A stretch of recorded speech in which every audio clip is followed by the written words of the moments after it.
محترم deputy prime minister, محترم field marshal Saeed Asim Munir, honourable federal ministers, honourable chief ministers, government officials, general officers, خواتین و حضرات، السلام علیکم۔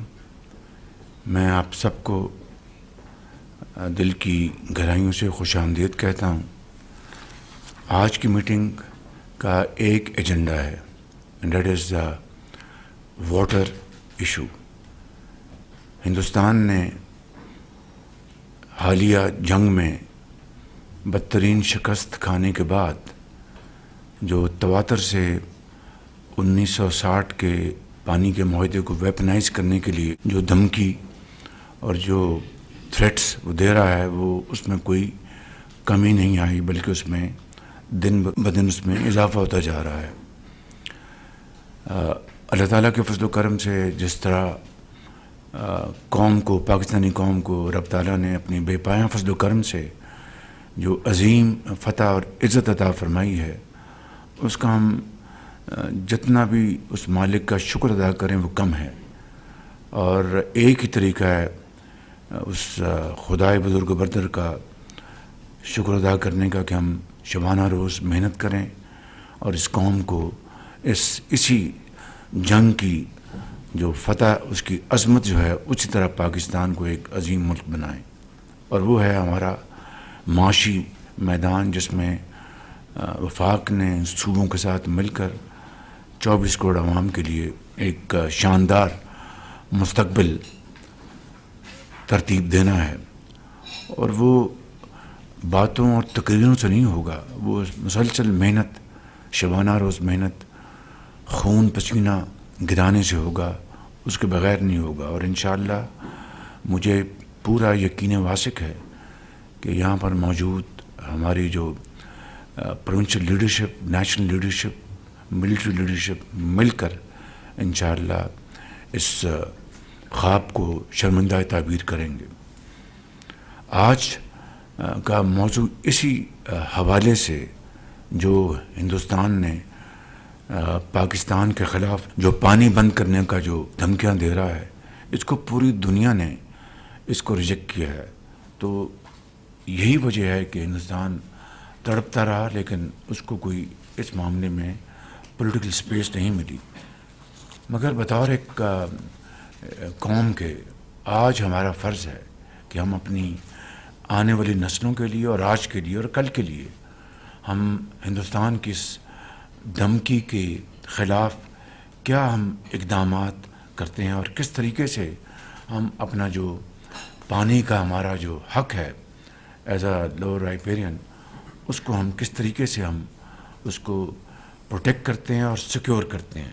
یہ وہ چیلنج ہے میں سمجھتا ہوں کہ جس کے لیے ہمیں مل کر اپنی ارگ ریزی کے ساتھ ایسے فیصلے کرنے ہوں گے کہ جس سے کہ آنے والی نسلیں آپ پر، ہم سب پر وہ فخر کر سکیں۔ پاکستان کے پاس 1960 کی ٹریٹی کے حوالے سے 3 ویسٹرن ریورس ہمارے پاس ہیں، انڈس، جہلم اور چناب۔ تو اس کے لیے میں سمجھتا ہوں کہ ہمیں فی الفور اقدامات ہمیں اٹھانے ہیں، اور اس کے لیے میں نے آج آپ کو ذمت دی ہے۔ آئی ایم ویری گریٹفل، آپ سب یہاں پر تشریف فرمائیں، پورے پاکستان کی لیڈرشپ یہاں پر موجود ہے۔ تو یعنی قصہ کوتا ہمیں اپنے 24 کروڑ عوام کے لیے، چاروں صوبوں کے اپنے بھائیوں اور بہنوں کے لیے، بزرگوں کے لیے، ہمیں پانی کی ہماری جو ریکوائرمنٹ ہے اس کو ہمیں سیکیور کرنا ہے۔ جس طرح ہم نے اس جنگ میں اس کو شکست فاش دی ہے، اس کا یہ بھی جو گھمنڈ ہے، غرور، اس کو بھی انشاءاللہ ہم سب مل کر خاک میں ملائیں گے۔ اور اس کے علاوہ پھر میں تفصیل میں نہیں جانا چاہتا، UN واٹر کورسز کنونشن جو ہے، اس میں جو UN کے سیکرٹری جنرل ہیں گوٹیرس، انہوں نے ایک کنونشن بنائی تھی، اور پھر انٹرنیشنل واٹر ٹریٹیز ہیں، اس کے حوالے سے ہم بے شمار ہم اس کے اوپر لیگل ہم کام کر سکتے ہیں، ہمارے پاس اس کی۔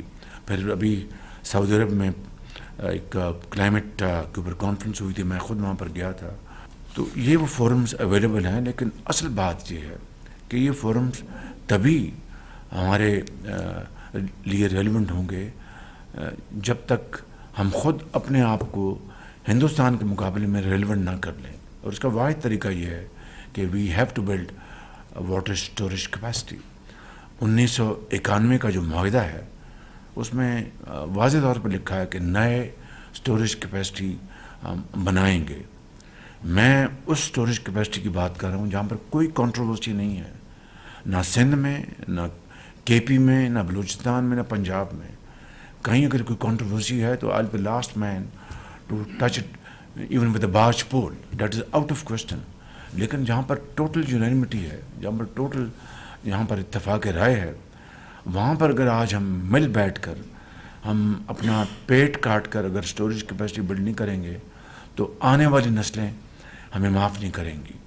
میں یہاں پر یہ عرض کرنا چاہتا ہوں کہ جو ہمارا 24 اپریل کو یہاں پر نیشنل سیکورٹی کمیٹی کی میٹنگ ہوئی تھی، اس میں ہم نے جو اس کا جو اعلامیہ تھا، ہندوستان اگر جو آبی جو دھمکیاں دے رہا ہے، جو انڈس واٹر ٹریٹی کو ویپنائز کرنے کی بات کر رہا ہے، ان سب کا ہم اپنی تمام جو ہماری جو قوت ہے اس کو بروئے کار لا کے اس کو بھرپور اس کو جواب دیں گے. تو میں سمجھتا ہوں کہ اس کے علاوہ پولیٹیکل ڈپلومیٹک لیول پر بھی ہم اپنی تمام جو ایکٹیویٹیز جو ہیں اس کو ہم انیشیٹ کریں گے. انڈس واٹر ٹریٹی میں it is very clearly spelled out in no uncertain terms کہ neither India nor Pakistan will have the right to exit unilaterally. Quote end quote ہے، اس میں کوئی اس میں گنجائش نہیں ہے. لہٰذا اس کی یہ ساری بڑکیں بےمانی ہیں، لیکن قومیں، زندہ قومیں جو ہیں وہ اپنا انتظام کرتی ہیں، وہ اپنا پورا مستقبل کے لیے ایک پروگرام بناتی ہیں، لائحہ تیار کرتی ہیں. تو اس کے لیے میں نے آج آپ کو یہاں پر ذمت دی ہے کہ جس طرح یہ جنگ آپ نے جیتی ہے، 24 کروڑ عوام افواج پاکستان کی پشت پر ایک سیسا پلائی ہوئی دیوار کی طرح کھڑی تھی، اسی طریقے سے آپ نے اسی آبی ذخائر کو بلڈ کرنے کے لیے دیکھیں جو تربیلا میں جو ہو رہی ہے سلٹ، ہزاروں لاکھوں ٹن سلٹ آ رہی ہے، اور ہر سال اس کی جو کیپیسٹی جو ہے اسٹوریج کی وہ کم ہو رہی ہے. اس طرح منگلا کو لے لیں. میں سمجھتا ہوں کہ this is high time that we take bold decisions and decisions which will create respect for all of you and all of us in the eyes of our future generations. And this is what I think history has told this world, that when it comes to a challenge, accept it boldly and take concrete steps so that posterity would remember you for all times to come. تو میں اپنے تائیں آپ کی خدمت میں بڑے ادب سے عرض کرنا چاہتا ہوں. اللہ کا شکر ہے کہ اس مرحلے میں ہندوستان کی تمام جو ڈپلومیٹک ایفرٹ جو ہیں وہ بری طرح ناکام ہوئی. ابھی کل ہی ورلڈ بینک نے اور ایشین ڈیولپمنٹ بینک نے آپ کے لونز اپروو کیے ہیں. میں اسی حوالے سے میں فائنانس منسٹر کو اور اپنا اکنامک افیئرز ڈویژن کے منسٹر کو، فائنانس سیکرٹری کو، ای ڈی کے سیکرٹری کو اور متعلقہ تمام جو ہمارے کولیگس ہیں ان کو دلی مبارکباد دینا چاہتا ہوں. سب نے بڑی محنت کر کے یہ، اور ہندوستان نے پوری لابنگ کی وہاں پہ 3 دن اے ڈی پی کا جو ایجنڈا اس کو مؤخر کروایا، اس کے باوجود بھی اور پروجیکٹس ور اپروو. تو یہ بہت بڑی آپ کی سفارتی کامیابی ہے، ملک کی عزت ہے. So what I am seeing is کہ it is now or never, it's do or die. تو اس میں صوبوں کو بھی میری بڑے ادب سے درخواست ہے، اور خود ہم بھی انشاءاللہ اس کے لیے جو کچھ بھی بن پڑے گا ہم کریں گے. That's all. I rest my case here. I'm very grateful for your patience hearing. I'm extremely grateful. Thank you very much.